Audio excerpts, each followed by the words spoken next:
Good morning everyone. Last class में हमने mean term topic को डिस्कस किया था।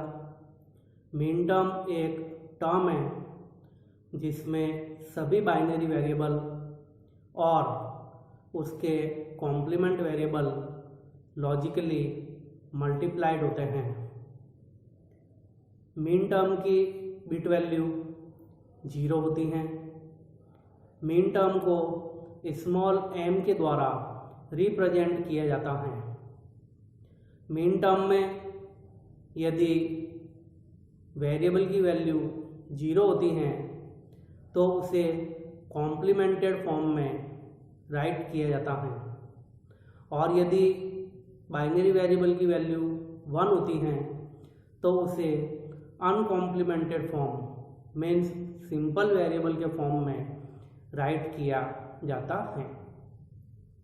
उसी से रिलेटेड टुडे क्लास का नेक्स्ट टॉपिक मैक्स टर्म।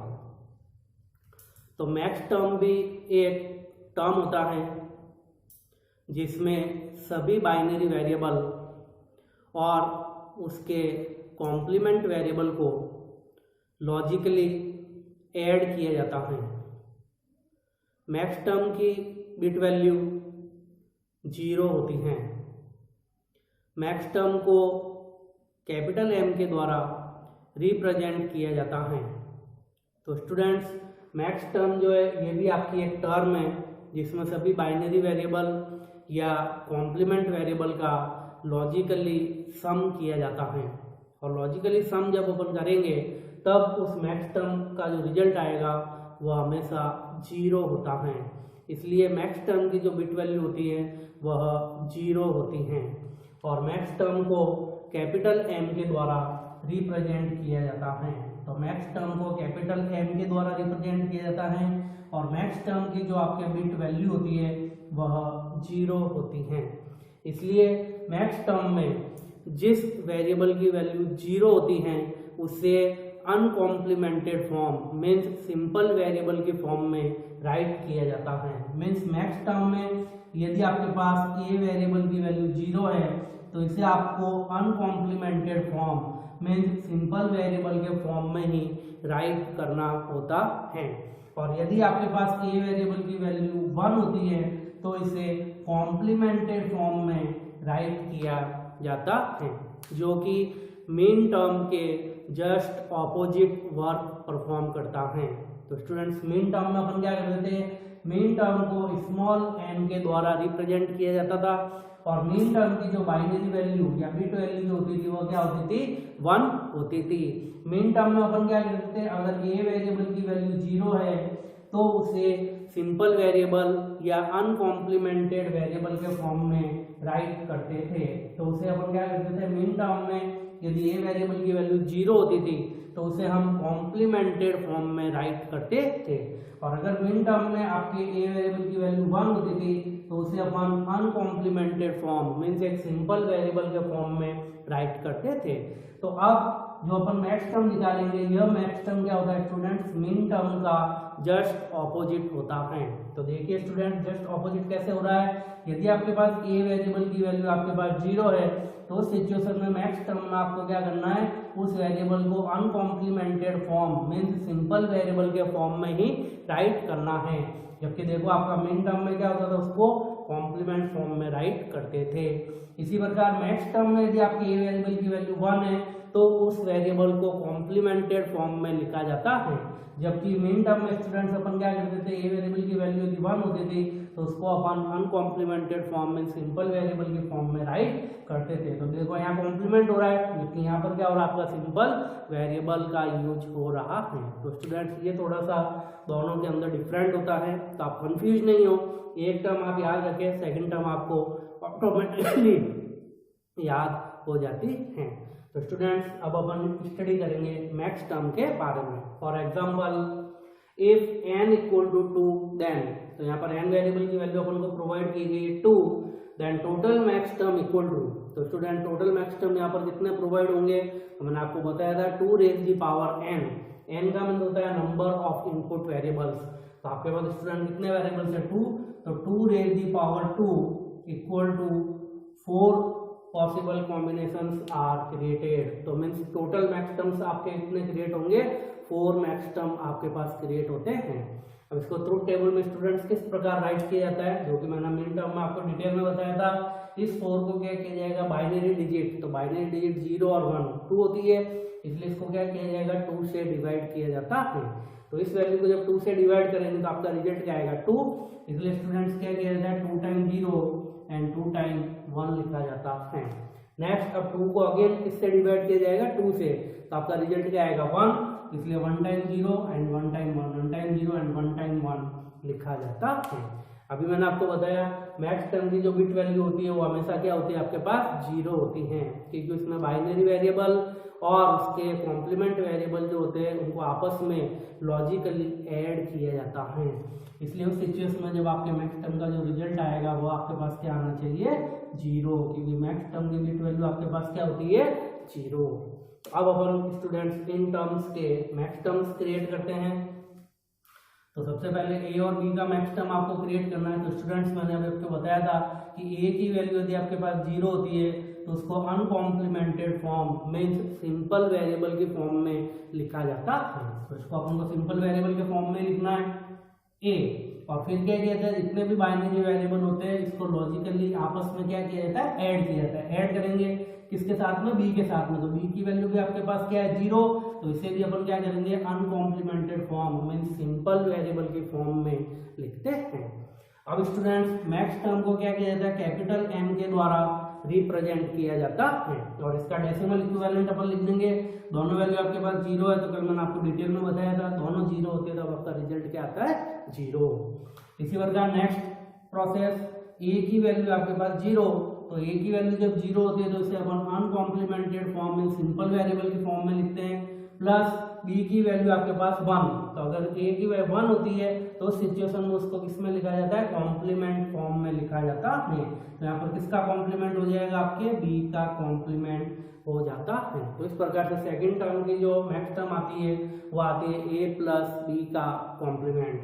और इसी प्रकार इसको यदि मैक्स टर्म में राइट करना चाहते हैं तो मैक्स टर्म को कैपिटल एम के द्वारा रिप्रेजेंट किया जाता है, और एक कौन सा डेसिमल इक्विवेलेंट के बराबर होता है 1, जो कि मैंने कल आपको बताया था। यहाँ पर लिख देंगे अपन 1, यहाँ लिख देंगे 2, तो जहाँ जहाँ पर आपका 1 आता है उन सभी डिजिट्स को आपस में क्या कर दिया जाता है ऐड कर दिया जाता है। इसी प्रकार नेक्स्ट ए वेरिएबल की वैल्यू आपके पास 1, तो जब 1 होती है तो उसको कॉम्प्लीमेंट फॉर्म में लिखा जाता है, तो स्टूडेंट इसको क्या करेंगे कॉम्प्लीमेंट फॉर्म में लिख देंगे।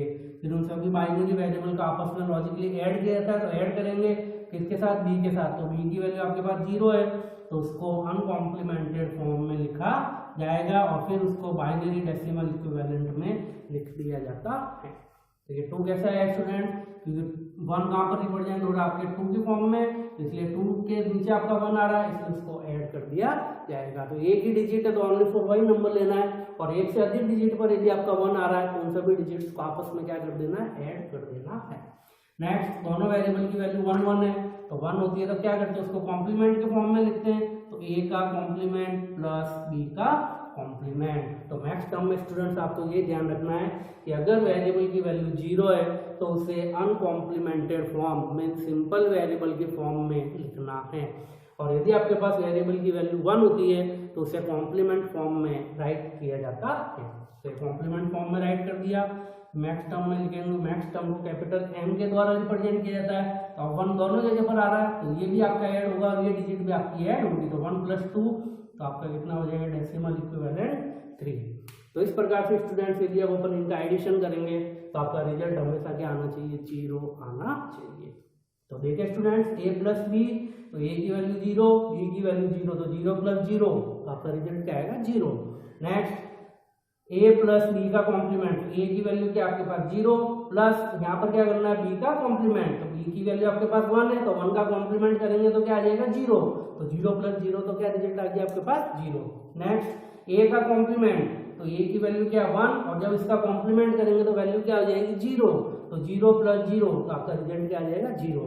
और लास्ट a का भी कॉम्प्लीमेंट करना है और b का भी कॉम्प्लीमेंट करना है, तो कॉम्प्लीमेंट जब करते हैं तो 1 जो होता है 0 में चेंज हो जाता है, तो ये दोनों क्या होंगे आपके 0 में चेंज हो जाएंगे, तो 0 + 0 = आपका रिजल्ट क्या आ जाएगा 0 आ जाएगा। इस प्रकार मैक्स टर्म को कैलकुलेट किया जाता है। तो स्टूडेंट्स अब इसका एक क्वेश्चन हम कंसीडर करते हैं।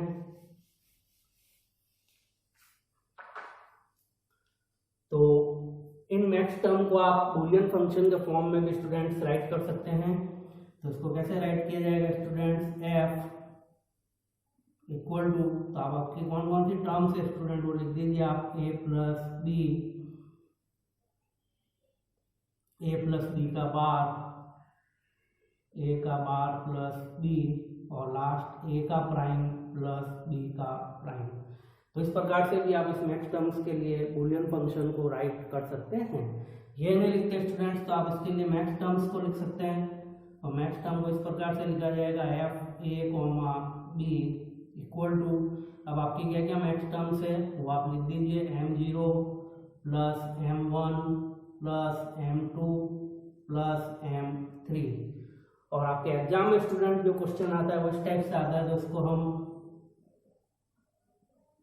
बूलियन फंक्शन के फॉर्म में इस प्रकार से भी राइट कर सकते हैं। तो मैक्स टर्म को पाई के द्वारा रिप्रेजेंट किया जाता है।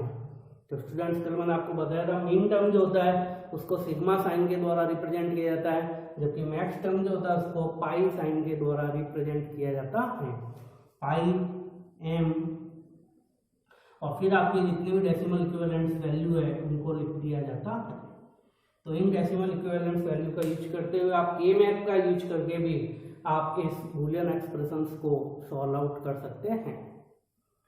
तो स्टूडेंट्स इस प्रकार से मैक्स टर्म को कैलकुलेट किया जाता है। अब इसके क्वेश्चन को हम सॉल्व करते हैं। Question, find out maxterm for following Boolean expression. Following Boolean expression के लिए आपको क्या करना है, मैक्स टर्म को फाइंड आउट करना है। तो आपका फंक्शन है f equal to a plus b का कॉम्प्लीमेंट c। तो स्टूडेंट लास्ट क्लास में मैंने आपको बताया था जब भी बूलियन एक्सप्रेशंस को सॉल्व आउट किया जाता है उसमें ऑपरेटर प्रेसिडेंसी को फॉलो किया जाता है। जिस ऑपरेटर की प्रेसिडेंसी हाई होती है उस ऑपरेटर को सबसे पहले सॉल्व किया जाता है, और जिस ऑपरेटर की प्रेसिडेंसी लो होती है उस ऑपरेटर को सबसे लास्ट में एग्जीक्यूट किया जाता है। तो इसी प्रकार इसकी ट्रुथ टेबल को हम यहाँ पर डिजाइन कर देंगे स्टूडेंट्स।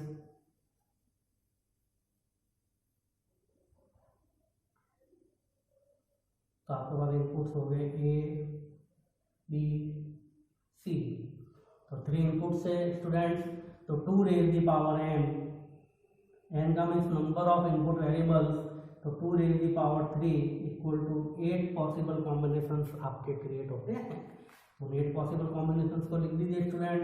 तो 8 को यदि मैं बाइनरी नंबर से डिवाइड कर दूँ 2 से तो आपका रिजल्ट आता है 4। तो 4 टाइम 0 एंड 4 टाइम 1। फिर 4 को अगेन डिवाइड करेंगे 2 से, तो 2 टाइम 0 एंड 2 टाइम 1। नेक्स्ट 2 को 2 से डिवाइड किया जाएगा तो 1 टाइम 0 एंड 1 टाइम 1। तो इस प्रकार से 8 पॉसिबल कॉम्बिनेशंस को राइट किया जाता है। अब स्टूडेंट्स 1 बाय 1, तो सबसे पहले इसमें जो हायर प्रायोरिटी होती है वो होती है कॉम्प्लीमेंट की। तो यहाँ पर b का प्राइम कैलकुलेट किया जाता है।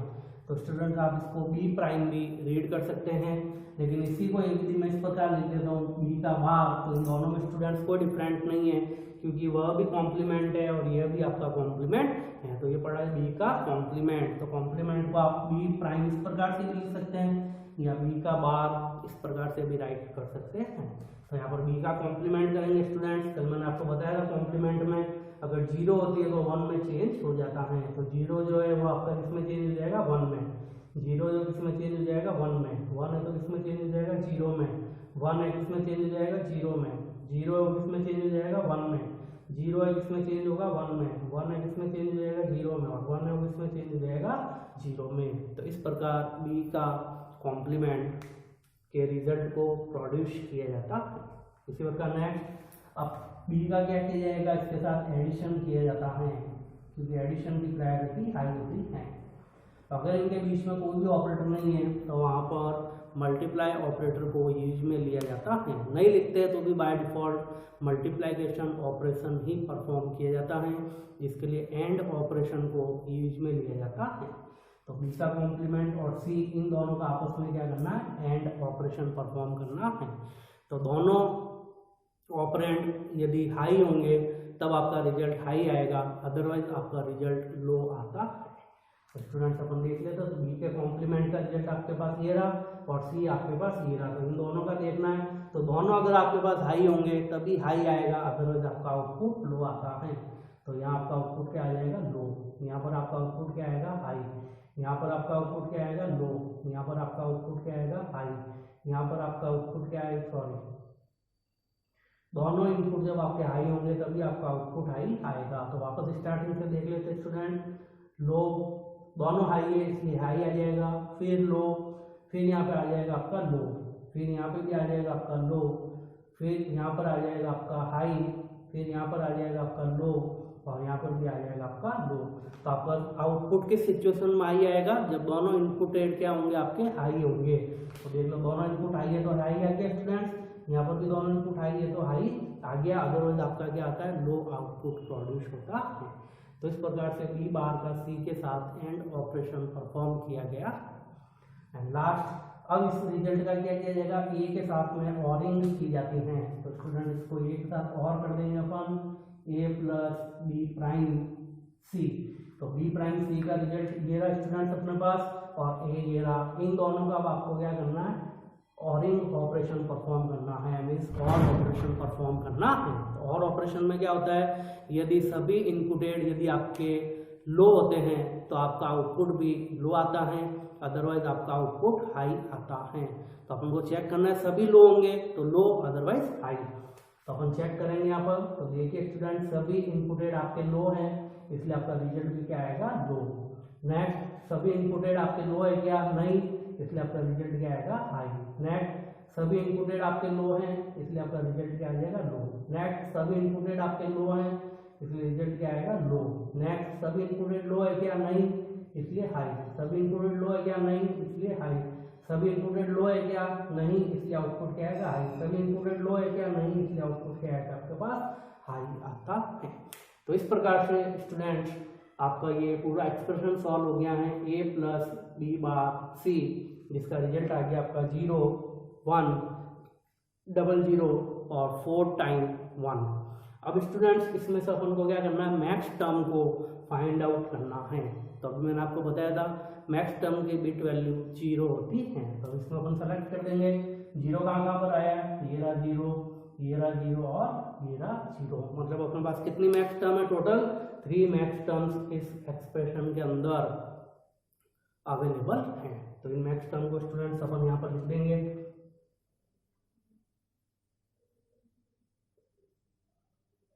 और मैक्स टर्म्स जो होती है उसमें जितने भी आपके बाइनरी वेरिएबल होते हैं या कॉम्प्लीमेंट वेरिएबल होते हैं उनको आप लॉजिकली आपस में ऐड या सम किया जाता है। तो सबसे पहले 0 आपका यहाँ पर है तो इसका अपन सम कर देंगे। तो मैंने आपको बताया था अगर वैल्यू 0 होती है तो उसको क्या किया जाता है, आपके अनकॉम्प्लीमेंटेड फॉर्म या सिंपल वेरिएबल की फॉर्म में लिखा जाता है और फिर उन सभी बाइनरी वेरिएबल को आपस में क्या किया जाता है, सम किया जाता है। तो आपका पहला आ जाएगा a plus b plus c comma, तो आपके तीनों वेरिएबल की वैल्यू 0 है इसलिए इसको अनकॉम्प्लीमेंटेड फॉर्म या सिंपल वेरिएबल के फॉर्म में राइट किया जाता है। इसी प्रकार नेक्स्ट 0 कहाँ पर है, थर्ड इक्वेशन में, तो इसके लिए अपन लिख देंगे a की वैल्यू 0 तो आ जाएगा आपका a, b की वैल्यू आपके पास 1 है तो आ जाएगा b का कॉम्प्लीमेंट प्लस और c की वैल्यू आपके पास 0 है तो रिजल्ट आ जाएगा c। तो यदि 0 होगी तो उसको अनकॉम्प्लीमेंटेड फॉर्म में लिखा जाता है और यदि 1 होगी तो उसको कॉम्प्लीमेंटेड फॉर्म में लिखा जाता है। इसी प्रकार नेक्स्ट कहाँ पर, यहाँ पर, तो यहाँ आपका रिजल्ट आ जाएगा a प्लस b का बार प्लस c का बार। तो इस प्रकार से मैक्स टर्म को कैलकुलेट किया जाता है। तो इसको अपन स्टूडेंट्स इस प्रकार से भी राइट कर सकते हैं, f a, b equal to तो जितने भी आपके बाइनरी वेरिएबल्स होते हैं इन सभी को आपस में क्या किया जाता है, लॉजिकली ऐड किया जाता है। तो इन सभी को अपन आपस में लॉजिकली ऐड कर दिया, और जब आपके सारे मिन टर्म आपको प्राप्त हो जाते, मैक्स टर्म प्राप्त हो जाते हैं, तो उन सभी का आपस में क्या किया जाता है, लॉजिकली मल्टीप्लाई किया जाता है, मीन्स प्रोडक्ट ऑपरेशन परफॉर्म किया जाता है। इसलिए इसे क्या कहा जाता है, वो लास्ट स्टूडेंट में लिख देता हूँ आपके,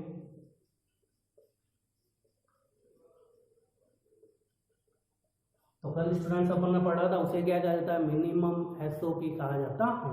लेकिन ये जो है ये आपका क्या कहलाएगा, पीओएस कहलाता है, प्रोडक्ट ऑफ सम। तो पीओएस की फुल फॉर्म क्या होती है, प्रोडक्ट ऑफ सम।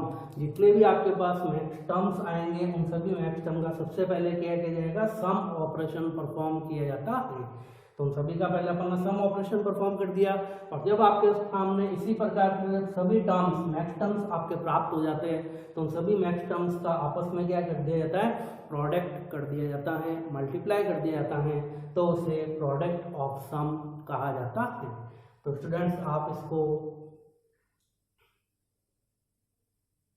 इस प्रकार से भी राइट कर सकते हैं। और नेक्स्ट इसका क्वेश्चन जो है एग्जाम में आपके इस प्रकार से भी आ सकता है, a, b इक्वल टू, तो मैंने आपको बताया था मैक्स टर्म्स को पाई के द्वारा रिप्रेजेंट किया जाता है और मैक्स टर्म को कैपिटल M के द्वारा रिप्रेजेंट किया जाता है।